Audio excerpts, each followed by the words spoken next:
Hello बच्चों, let's see this question for pi from 0 to pi by 2 if x is equal to n is equal to 0 to infinite cos to the power 2n phi, y is equal to summation from n equal to 0 to infinite sin to the power 2n phi, and z is equal to summation from n equal to 0 to phi cos to the power 2n phi into sin to the power 2n phi.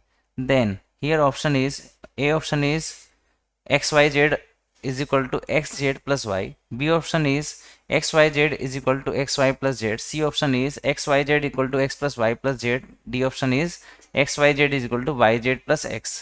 अगर हम यहाँ पर की concept की बात करें तो sum of infinite terms of GP हो जाएगा हमारे पास में a upon 1 minus r when mod r is less than 1, right. 5 from 0 to pi by 2 sin phi is less than 1 greater than 0 and cos phi is greater than 0 less than 1 and sin phi into cos phi is again less than 1 greater than 0. So these are the conditions from when 0 to pi by 2 is phi is lying between 0 to pi by 2. Now come to the solution. Here x is summation from n equal to 0 to infinite. Here cos to the power 2n phi. अगर मैं इसको open करता हूँ यहाँ पर तो आ जाएगा cos to the power 0 phi plus cos to the power 2 phi plus cos to the power 4 phi, और ये चलता रहेगा. तो इसका मतलब अगर देखा जाए तो ये एक जीपी को रिप्रेजेंट कर रहा है जिसमें फर्स्ट टर्म यहाँ पर a है, a जो है 1 है, और r अगर आप देखोगे यहाँ पर तो यहाँ पर कोस स्क्वायर फाई जो है वो r है. तो सम ऑफ इन्फाइनाइट जीपी का क्या हो जाएगा formula a upon 1 minus r. तो यहाँ पर आ जाएगा answer 1 upon 1 minus cos square phi, और 1 upon 1 minus cos square phi हो जाएगा 1 अपॉन साइन स्क्वायर फाई के इक्वल. इसी प्रकार से हम y को कैलकुलेट करेंगे तो y लिखा हुआ है n equal to 0 to infinite sine to the power 2n phi. तो इसका भी सेम वैसे ही निकल आएगा 1 upon 1 minus sine square phi. तो यहाँ पर आ जाएगा 1 अपॉन कोस स्क्वायर फाई. अगर z निकालें यहाँ पर तो z हमारे पास आ जाएगा यहाँ पर n equal to 0 to infinite sine to the power 2n phi into cos to the power 2n phi.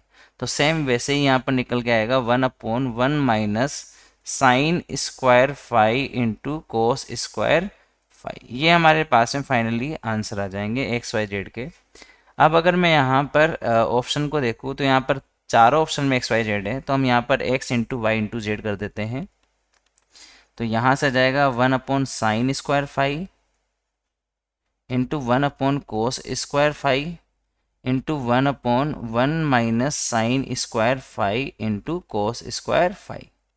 अगर मैं यहाँ पर x plus y plus z निकालता हूँ तो आ जाएगा 1 upon sine square phi plus 1 upon cos square phi plus 1 upon 1 minus sine square phi into cos square phi.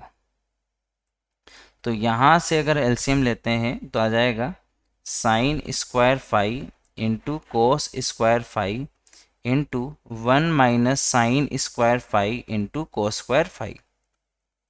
तो यहाँ पर हमें देखने को मिलेगा cos square phi into 1 minus sine square phi into cos square phi. ये तो आ गया साइन स्क्वायर फाई के लिए सोल्व करेंगे तो.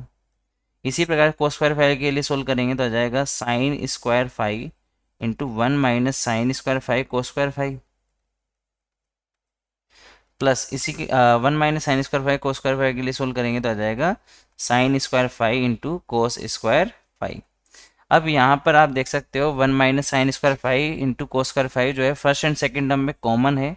तो यहाँ पर जब कॉमन लेंगे तो अंदर आ जाएगा cos square phi plus sine square phi जो कि 1 हो जाएगा. तो यहाँ पर हमें मिलेगा 1 minus sine square five into cos square five और प्लस में sine square five into cos square five.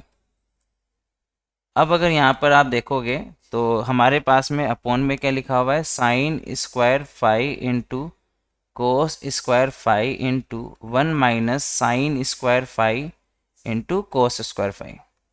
तो यहाँ पर ये टर्म कैंसिल हो जाएगा और हमारे पास में आ जाएगा 1 upon sine square five into cos square five into 1 minus sine square five into cos square five. अब आप देख सकते हो यहाँ पर ये जो है हमारे पास में आ गया x plus y plus z के बराबर, और यहाँ पर हमने x plus y plus z निकाल दिया और ये ही हमारा एक्स वाई जेड है। तो अब आप देख सकते हो यहाँ पर x plus y plus z जो है वो एक्स वाई जेड के बराबर आ चुका है। तो अब हम ऑप्शन चेक करेंगे यहाँ पर, तो ऑप्शन नंबर जो थर्ड है यहाँ पर वो करेक्ट हो जाएगा। Final answer is option number 3। I hope you understood it well. Best of luck.